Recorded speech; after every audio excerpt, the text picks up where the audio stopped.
2022 ya, ketika waktu itu market itu lagi koreksi, apa yang gua alami di situ, oke, portofolio gua kena drawdown 30-40%. Total aset ini ngomongnya. Gue cuma mikir, "Oke, apa yang gue bisa lakukan ya hari ini? Apa yang bisa sedikit lebih baik aja hari ini sampai badainya berlalu?" Orang kaya itu beli aset yang tahan selama generasi. Mereka beli properti di tempat eksotis, mereka beli aset yang memiliki kelangkaan luar biasa, mereka beli lukisan yang langka, mereka punya ibaratnya rails-nya dari dunia gitu loh. Mereka punya infrastrukturnya, mereka punya tower telkonya, mereka punya jalan tolnya yang dipakai sama semua orang. Mereka beli tambang batu baranya, mereka punya exchange kriptonya. Mereka nggak bergantung sama yang namanya gaji, mereka membuat sistem, di mana sistem ini bisa membayarkan mereka dividen di saat mereka tidak bekerja. Kalian pahamin sedikit yang gue ngomong di sini ya. Ini perbedaan antara orang yang punya ya rahasia pola pikir orang kaya, sama orang yang nggak punya. Ya. Ketika krisis datang, ya, teman-teman kalian itu, yang mungkin sepantaran kalian, ya, orang-orang yang gue sebut orang-orang di bawah ini, ketika asetnya itu turun 30%, itu mereka panik, mereka nggak ngerasa, "Oh ini krisis," malah mereka jual.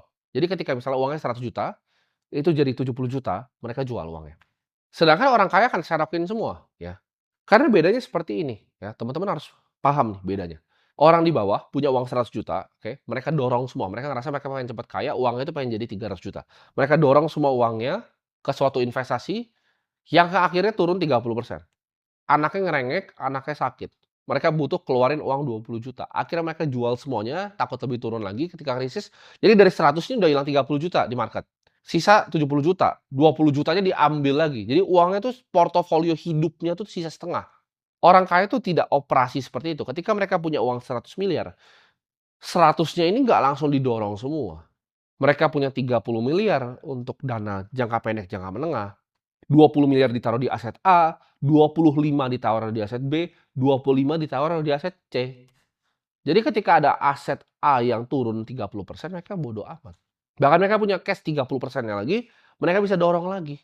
Ketika krisis terjadi, mereka yang selalu bisa dorong, mereka yang selalu punya cash, mereka selalu punya peluru. Orang-orang yang tidak tahu hal ini, mereka itu tidak punya perencanaan hidupnya, jangka pendek ini apa, jangka menengah apa, jangka panjang apa. Mereka hidup cuma buat makan, ya, ngantar anak sekolah, habis itu mati nanti ke depannya. Mereka ini nggak ada perencanaan sama sekali. Dan mereka bingung kok hidupnya di sini-sini aja.